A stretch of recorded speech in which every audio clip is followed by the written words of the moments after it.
Akwụkwọ Levitikọs isi nke 10.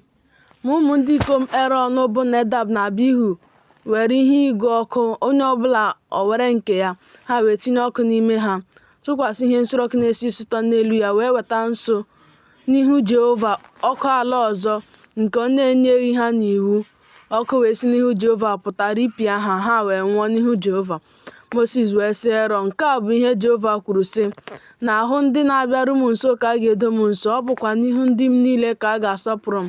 Erọn wee gba nkịtị.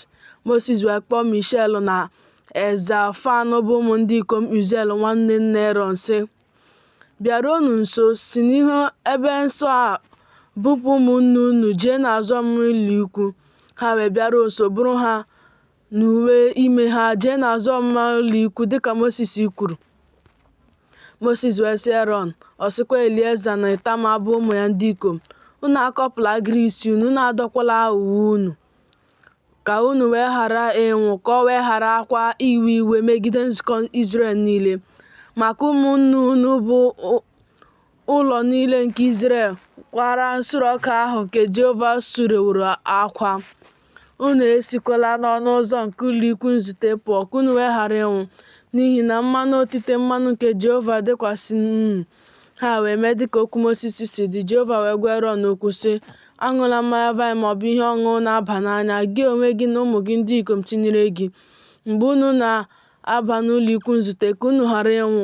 Ọ ga-abụ ụkpụrụ ebighị ebi ruo ọgbọ unu niile, ka unu wee kpakwuo oke n'etiti ihe nsọ na ihe na-adịghị nsọ, na n'etiti ihe rụrụ arụ na ihe dị ọcha, ka unu wee zikwa ụmụ Izrel ụkpụrụ niile nke Jehova gwaworo ha site n'aka Mosis.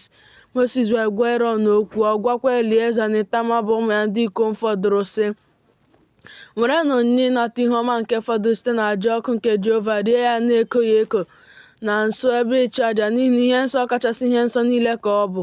Unu ga-erikwa ya n'ebe dị nsọ, n'ihi na oke gị na oke ụmụ gị ndị ikom ka ọ bụ sitere n'aja ọkụ niile nke Jehova. N'ihi na otu a ka e nyeworo m n'iwu. Ọkpụkpọ obi nke aja ofufe na ụtaka ukwu nke aja mbuli ka unu ga-erikwa n'ebe dị ọcha, gị onwe gị na ụmụ gị ndị ikom na ụmụ gị ndị inyom tinyere gị, n'ihi na dịka oke gị na oke ụmụ gị ndị ikom ka e nyeworo ha site na ihe aja niile nke aja udo niile nke ụmụ Izrel. Ụtaka ukwu nke aja mbuli na ọkpụkpọ obi nke aja ofufe ka ha ga-eweta n'elu aja ọkụ niile nke abụba niile, ife ya ka ọ bụrụ aja ofufe n'ihu Jehova. Ọ ga-abụkwa nke gị na nke ụmụ gị ndị ikom tinyere gị dịka oku na-ebighị ebi, dịka Jehova nyere iwu. Mosis wee chọsie mkpi nke aja mmehie ike, ma lee, esiworo ya ọkụ.